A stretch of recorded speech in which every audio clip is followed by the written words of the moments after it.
mga lods, good morning. Isang namang maulang umaga. Luto tayo ng almusal.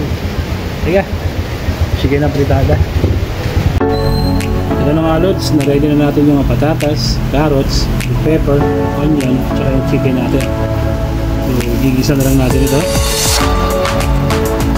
Lagyan natin yung mantika, tsaka yung sibuyas. Tapos inuna ko mga lods yung carrots at tsaka yung patatas natin.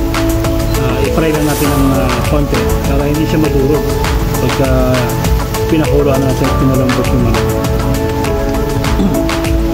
Masarap talaga ito umaga yung malamig. Ayan, nakaready na tayo ng manok. Binisan na natin para pag-isin ng ating mga kiddos may pagkain na kagad siya, may uulamin na.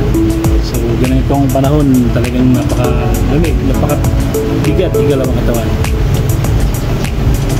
Ito na, malapit na siya, Rod. Ilagay na natin yung gulay at yung bell pepper.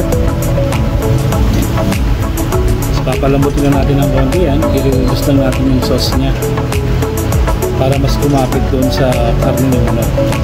At ito na mga lods, ready na sa breakfast.